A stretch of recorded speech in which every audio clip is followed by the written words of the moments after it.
It's been an active spring across the central U.S. Of course, on March 24th, we had that huge tornado down in Mississippi at Rolling Fork.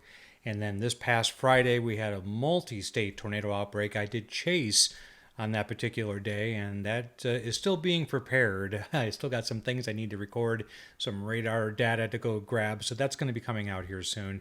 But I wanted to record this tonight because we have yet another disturbance swinging out of the plains that's going to affect us in the Ozarks, I think, a little bit more than those last two did. And it's also a pretty wide ranging severe weather outbreak from Iowa down to Arkansas, very similar to what happened a couple of days ago on Friday, on the last day of March. So, what I have up here is the Storm Prediction Center forecast. Of course, you're probably used to seeing this. And when it's Sunday and we're talking about Tuesday and they already have enhanced areas like this and this out, that's actually fairly significant. And it just kind of shows you that there's high confidence in this forecast. Now, Springfield is right here, of course, and it's hard to make out on these maps sometimes. Now, we are more in the slight risk zone than we were before. My feeling is that these two will eventually be connected, just like the updates a couple of days ago were connected. And I think we have a risk of severe weather here in the Ozarks that actually extends into the evening and maybe into the overnight hours as well. It's kind of interesting setup. Whereas I think the main tornadoes of the event will be in the center of those orange areas that you see there. Let's kind of whittle away at this a little bit and take a look at some other data. These are statistical looks at what could happen, and this one is run out of Colorado State University. The tornado part of this is this one right here, and then the probabilities are in red here. Higher probability of tornado occurrence. Notice there's one in northwest Arkansas too. That's kind of interesting, and I'll show you how I think that's going to play out. If we were chasing, and I'm sure a lot of chasers are probably going to go to this northern mode simply because those were the most photogenic tornadoes of the outbreak on Friday up in Iowa. I'm sure you've seen them. Huge tornadoes on the ground. And it looks like that might be a repeat in that area as well. But Arkansas is still in the game. The only problem with Arkansas is about 2/3 of the state is kind of rough terrain and very wooded, so it's kind of hard to chase. Up in Iowa, it is free and clear.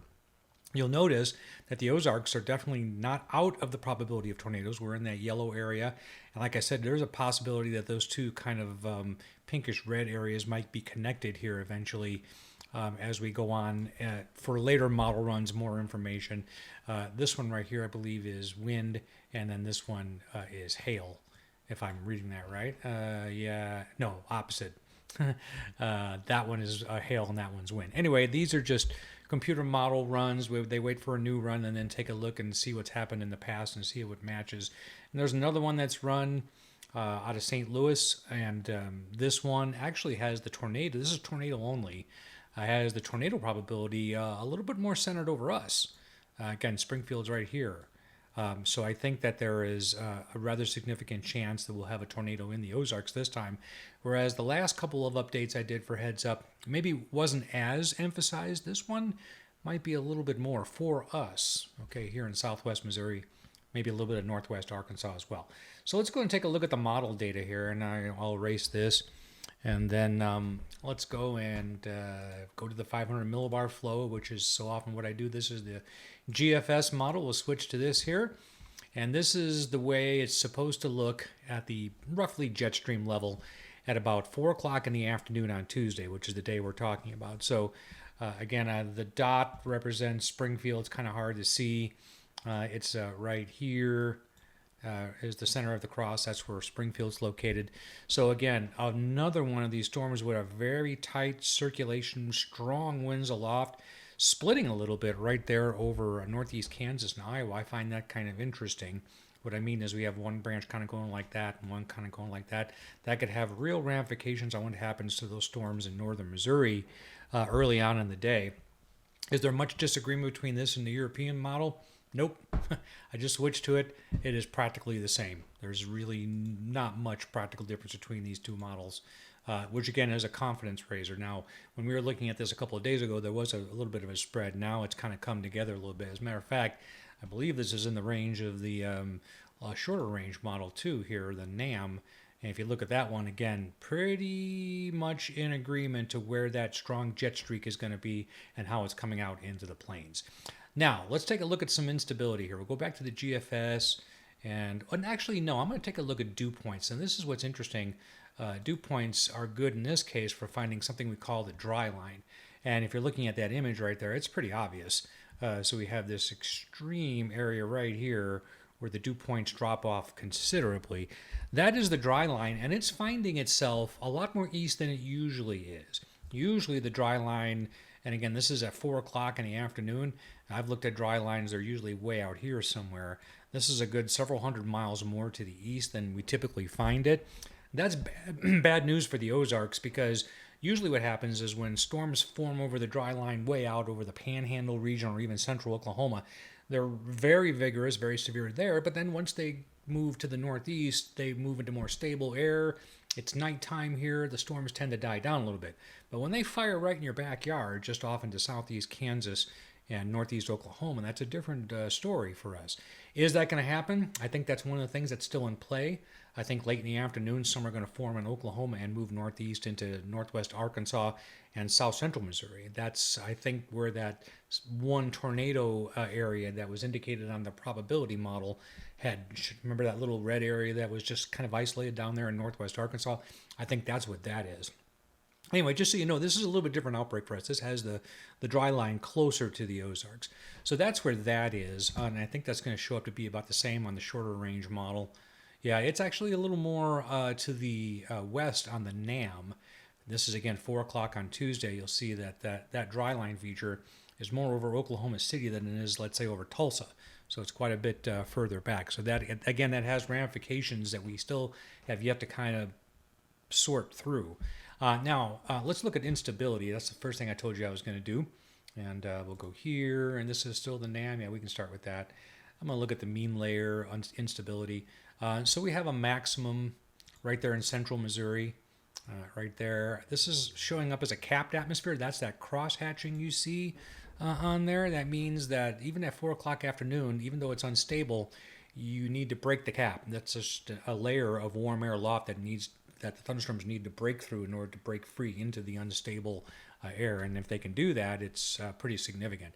Now, that's on this model. If we go to the GFS model for the same time, it's not as capped at all, actually. There are several places where it's not. This area in southeastern Iowa and northern Missouri, still where the air is most unstable. Those CAPE values are much higher than they've been in any of the outbreaks so far this year. They're running in the 25 to 3,000, where a lot of these we were looking at were hard-pressed to get to 2,000 or even 1,500 on some of these. You remember me telling you, though, it's always a balance between instability and jet stream winds. If you can get those in the right balance, it can be really bad. So anyway, that's what it looks like instability-wise for the GFS on Tuesday. So what I think, I'm going to take a look at one more little product here, and that's going to be precipitation, simulated reflectivity. All that means is what the model thinks the radar will look like. And you'll notice this is the GFS, still 4 o'clock on Tuesday, and I want to point out these little storms right here, which I believe fired on the dry line and moved to the northeast pretty quickly. Now, if I advance 1 more hour ahead, you see they really kind of expand a little bit. So if that holds up, those storms would have fired on the dry line in Oklahoma and moved into northwest Arkansas and south central Missouri, Branson just southeast of here. Of course, now keep in mind, this is 2 days away. This could vary by 50, 100 miles. Just keep that in mind. But I think that the overall spirit of this, that storms will fire on the dry line and move up into our area, is still a real, I think, valid sort of observation. It's just a matter of finding that dry line. Remember, there was some spread. One model was more to the west, the other one was more to the east. And then where on the dry line will those storms fire? Big questions, obviously.